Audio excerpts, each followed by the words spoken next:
Well, good evening. I'm Charles Schultz, and this is the Randomizer for February 25th, 2022. It's a Friday. Everybody's waiting for the weekend. And tonight's subject is subcritical. Subcritical is an interesting term, has a lot of connotations. We're going to look at a few examples and see how it applies. It's actually something that we used in many contexts, and there are about three that stand out pretty clearly. First of all, I want to thank all the people who support the Universe Science Center and Schultz Laboratories, members and people taking lessons and courses. And I appreciate everybody who shows up for our randomizers. Randomizers occur, of course, every weeknight at 6 p.m. Eastern Standard Time. And you can join them simply by going to the site, clicking on through, and it will deliver you right to the live page. Leave your comments, ideas, questions, etc. right here with us, and we'll be happy to answer them. Go to the Universe Science Center or Schultz Laboratories page, sign up as a member, become a member and support the growing galleries and content we're creating every day, and join us Monday evenings at 9 p.m. Eastern Standard Time for our classes. Our present class is Meta World. Lesson 5 is coming up. We're going to be talking about doorways between worlds. It's all about refining control, and you'll find some fascinating things that actually allow us to bring things from reality to non-reality and vice versa. I think you're going to find a lot of fascinating things going on there. A lot of fun, very entertaining, and also quite educational. So tonight, subcritical. What does it mean? Generally, when you have a value that must be reached for a condition to occur or a state to be reached, that's called a critical value. And this often occurs in an analog system. You may have a speed on your car that, well, if you have any sort of a transmission in your car, you know that as you speed up, you hear the engine rev, and when it reaches a critical level, there will be a shift and it changes gears. So you were subcritical before the shift occurred. That meant you were just below the critical value, the trigger point, as a matter of speaking. When we look at subcritical values, a couple of things come to mind right away. If you know anything about nuclear weapons, for instance, this was always a key term in describing how the weapon operated. And so you had something known as a critical mass or a critical density. And I want to talk about critical mass and critical density separately here, so then we can talk about subcritical and where it leads us. With a critical mass, it implies there is a certain amount of material that had to be present in order for a reaction to occur, such as fission. And this is true in nuclear reactors as well. To bring them up to an operating level, you have a subcritical level and you have a critical level. And the idea here in terms of mass is that you don't have enough, and that if you added just a little bit more under the right conditions, it would reach critical, and then the reaction would proceed. For critical density, there's a different thing. You have enough that on its own, the reaction does not occur. It is a subcritical mass, but you can trick it. You don't have to add more material. Imagine you had a wall covered with targets, and let's say there were just a few targets on the wall, and you have like an air gun, a pellet gun, and it randomly fires some pellets when you pull the trigger. And you can only aim it at the wall, but you can't aim it at a target. The pellets come out at random. So you aim at the wall, you pull the trigger, and you see where the pellets land. And if there are a few targets, you may hit a target. If there are a lot of targets, you're more likely to hit one of the targets. So the density of the targets, the number of targets in the area of wall, is the critical value here. Now, in a fissionable device, if you have a subcritical density, the atoms are too far apart and it's below the right amount of mass, the neutrons coming out of there aren't going to set the reaction off. There's just not enough going on for it to achieve fission on a large scale basis. So you can trick it. You take the whole ball of material, for instance, and it's surrounded on all sides by a charge that when detonated will squeeze it like a sponge. Now you're thinking, well, metals are pretty hard, you can't really do that. Actually, you can. And to put it in perspective, If you had the mass of the planet Jupiter squeezing down on you from all sides, even though your body is mostly solid matter, it would squeeze it down to the size of a mouse. And that's because there's so much compressive force that the atoms get squeezed down into a smaller volume. The electrons' orbitals squeeze in closer to the atom's nuclei. So the matter gets denser under those conditions than it would under natural conditions, just open space. So you can do the same thing with an explosive.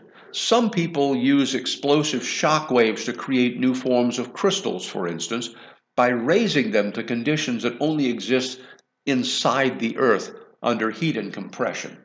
The same thing can be done with a fissionable material. So you can take it and squeeze it from a subcritical to a critical mass or density by shocking all the sides at once. So that's one example. Subcritical is below the value needed for a reaction to proceed or a result to occur. Now there's another one. We often go to the science of dissolving compounds, for instance, extracting flavors or essences or medicinal materials from leaves or twigs or the bark of a certain tree, for instance. And the way to do it typically is to take the material and to grind it up into small bits, put it in a container, generally like a stainless steel reaction vessel, might be a pressure cooker or something along those lines, it's similar to that, and you put in a solvent. In many cases it's water, and if anybody makes essences and extracts at home, you usually use an alcohol on the material, then you take it out and you put it in, you do it again with water, and both solvents extract the most of the material that you want. It might be the flavor of vanilla, or it might be the smell of a flower, or a certain extract from a type of wood, such as cedar or something that's very aromatic. Some people do it for spices, and this is certainly done in large companies that produce food products. Now here's the issue. The best alcohol for extracting most of these compounds tends to be methyl alcohol. Another material, which is also known as methanol, another material that's used is called ethyl acetate, which is also a good solvent. So the idea is you can use these materials, extract your essences, and then reduce the solvent from it and have the reduced essence, the concentrated smell or flavor or medicinal quality that you're looking for. Here's the issue. When you're using a solvent such as ethyl acetate or methanol, it takes about 2 hours to get all of that solvent out. Remember, it has an affinity for the compound that it has dissolved. It likes to bond to it. So you have to use a lot of heat and sometimes vacuum to pump out all of your solvent. In the end, however, there usually is a toxic residue inside. Methanol is toxic. If ingested, it can cause poisoning and blindness. It's neurologically damaging. So you don't want to use methanol or ethyl acetate if you can help it, because A, it takes a couple of hours to get it out to clean your material enough to be consumable, human safe, for instance. And B, and yet, as you know, time is money. If a business is going to spend 2 hours making a batch of something, they don't want to do it if they can do it in 30 minutes. And B, the amount of material remaining is still not necessarily fully removed. There's a small residue, a small hazard still associated with the material. Well, this isn't good. So what do? It turns out that there are some very common materials such as carbon dioxide or water that can be used as solvents. Now, people in the know these days are familiar with a term called supercritical fluids. A supercritical fluid is one that, when heated or compressed, undergoes a strange sort of transition. Normally, if you're on a lake, you know that the water below you is a fluid, it's a liquid, and the air above you is a fluid, it's a gas, and that the two have a distinct dividing line, the surface of the water. But you may not know that under conditions of extreme compression and heating, that the dividing line between a liquid and a gas can dissolve into nothing. It can vanish. And so if you were, for instance, to fall into the atmosphere of Jupiter, and you could survive the crushing effects and temperatures, and believe me, it gets very hot on the inside. If you were to continue to dive down and down into the atmosphere, it would get darker and more dense and hotter and smothering. And eventually, at some point, without crashing into the surface of a liquid, you would find that you were surrounded by a liquid. Well, when did that happen? This is a supercritical fluid. It has no transition line. By the same token, there is also something known as a subcritical fluid. What is a subcritical fluid? This is when you've restricted the states to just a liquid, for example. So if I take a lot of water and I put it in a container and I seal it up and I jack the pressure up and I raise the temperature of the water to between 100 and 350, 370 degrees centigrade. And 100 degrees centigrade is the boiling point of water at sea level. Normal, what's known as STP, standard temperature and pressure. So the room you're in, if you're at sea level, is at STP, or standard temperature and pressure. There's a distinct division between the liquid and the gaseous phase of water. But if you were to raise the pressures a lot and jack the boiling point up, because the higher the pressure is, the harder it is to make the liquid boil. That's what pressure cookers do for you. You raise the temperature at which the material is a liquid. Now, if you raise the temperature to 100 to 350 degrees or so for water, and you have your leaves or bark or fungus or whatever it is you're doing your extraction from, the water undergoes a state where it becomes a very good solvent, and the heat, of course, increases the activity of that solvent. But there's a very fascinating thing that happens. You can boil off, well, not boil off, but you can liquefy the extract you're trying to pull out of the material, and then you filter the liquid, you run it off into another container, and then if you lower the pressure, a strange thing happens. The water flashes into steam, vanishes away, carrying off the heat and the moisture, and the water evaporates very rapidly and very fully from the extract. So this is a subcritical fluid solvent. And the process is becoming very common now. It's used in producing drugs, medications, flavorings, paper products, and it removes the industrial pollution or the toxic effects of other solvents you might have used. Water is not toxic. And so subcritical in this case means that you keep it just below the point where it would change into a supercritical phase. So subcritical solvents are a big thing. Now carbon dioxide, which you think of as a gas, actually can be compressed and chilled and become a liquid. But as long as you keep it compressed and you heat it now, there is that magic phase transition where it becomes a supercritical fluid. And this is interesting because a lot of people have heard of a material called aerogel. Aerogel is the lightest solid you can possibly make so far. And it is basically what they think of as solidified air. Aerogel has extremely good insulating properties, and it's made by, for instance, dissolving a silica compound, heating it up in liquid CO2, and dissolving away the matrix that allowed the silica to form a sort of a sponge. When this happens, the material is left as mostly air and a few molecules per volume of solid substrate, and it is very much like a closed cell sponge. So it becomes extremely lightweight, rigid, and extremely good at insulation properties. So aerogels are often used now to insulate materials that are extremely sensitive to changes in temperature, or for whatever reason, you don't want them to be exposed to a rapid change in temperature.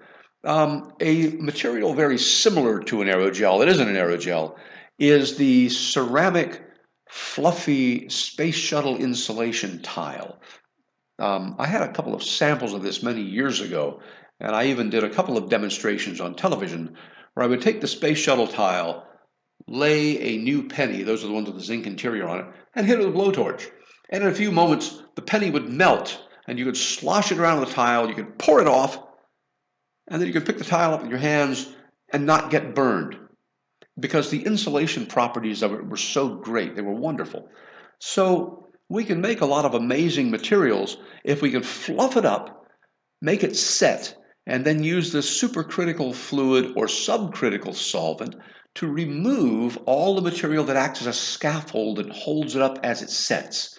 So you can dissolve away the material that held it up when it became a solid and leave nothing but the skeleton of material behind, your aerogel or your fluffy ceramic or other specialty material.